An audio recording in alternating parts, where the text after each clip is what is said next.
Hello and welcome to this financial self-flagellation station we like to call YouTube. Today, we're diving into 10 middle-class habits that surprisingly keep you poor. You know, those things you do that make you feel like a fancy pants while simultaneously draining your bank account faster than a bathtub full of eels with punctured swim bladders. We've compiled this list based on expert advice and extensive research because, let's be honest, anecdotal evidence is about as reliable as a chocolate teapot.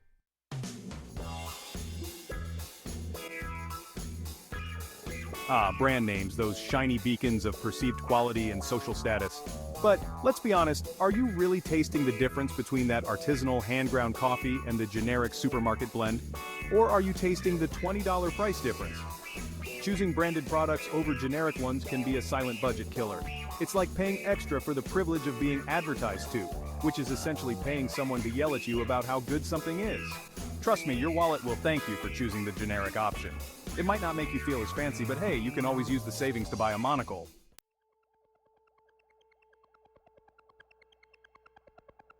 We've all been there. That daily coffee run, the quick lunch grab, the impulsive magazine purchase at the checkout.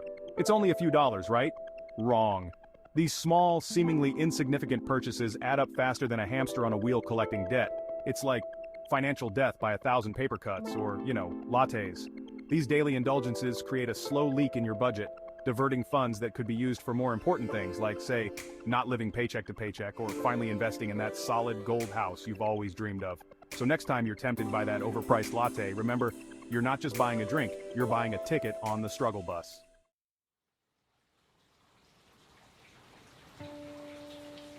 Look, we get it. Cooking is basically just adult easy bake oven, but with more disappointment and fewer tiny delicious cakes. But let's be honest, eating out all the time is like pouring your hard-earned cash directly into the gaping maw of a restaurant corporation. They're happy to take it, believe me, but your wallet? Less so. Think about it. 20 bucks here, 30 bucks there, suddenly you're spending more on takeout than your own rent. And for what? Questionable hygiene practices and the lingering disappointment of knowing you could have made something better at home?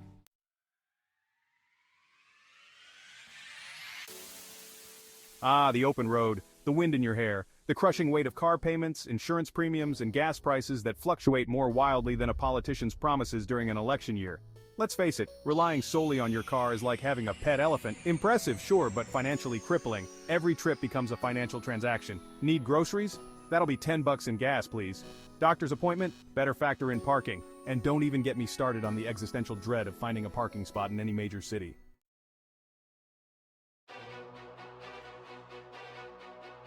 Hobbies are great, they enrich our lives, bring us joy, and can absolutely decimate our bank accounts if we're not careful. Look, I'm not saying you have to give up your passions, just maybe consider the financial implications of, say, competitive falconry before you dedicate your life savings to tiny leather hoods and premium pigeon meat. Because here's the thing, hobbies should be fun, not a source of crippling debt that keeps you up at night, staring at the ceiling while whispering, worth it, worth it.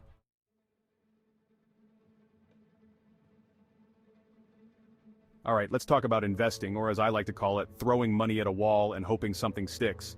Many middle-class folks think investing is just for the Wall Street wolves, but it's crucial for everyone. The problem is most people approach it with all the financial acumen of a pigeon playing chess. They chase hot stocks, buy high and sell low, and end up losing their shirts. It's like trying to perform surgery on yourself after watching a YouTube tutorial. You might get lucky, but chances are you'll just make things worse.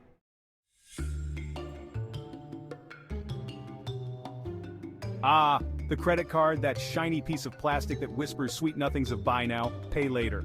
It's so easy to swipe your way into a mountain of debt. It's like being offered unlimited free pizza.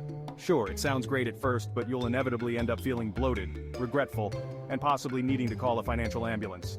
Remember, credit card companies aren't your friends. They're like that friend who always encourages you to take another tequila shot, knowing full well you'll regret it in the morning.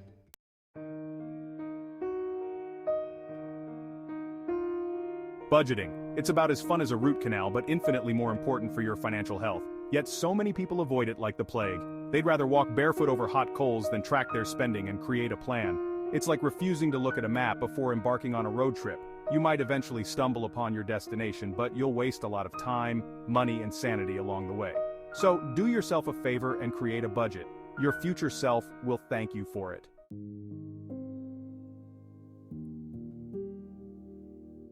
Homeownership, the supposed cornerstone of the American dream. It's sold to us as this magical moment where you finally make it. But let's be honest, for many, it's less of a dream and more of a financial albatross around your neck. Look, I'm not saying homeownership is inherently bad, but prioritizing it above all else, especially financial flexibility, can be a costly mistake. Remember, renting has its perks too. Like not having to shell out thousands for a leaky roof that you didn't even know existed until it started raining indoors.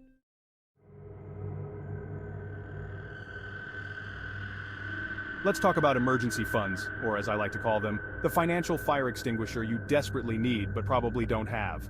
Life is unpredictable. Your car could spontaneously combust, your cat could develop a taste for imported caviar, who knows?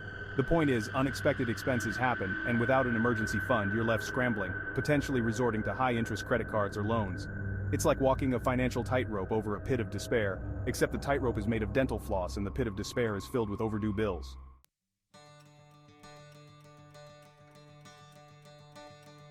So there you have it, folks. 10 middle-class habits that might be quietly draining your bank account. From the allure of branded cereal to the siren song of homeownership, these habits can easily trap you in a cycle of spending without saving. But fear not. It's not too late to break free. Hit that subscribe button and tell us in the comments which habit you're committing to change.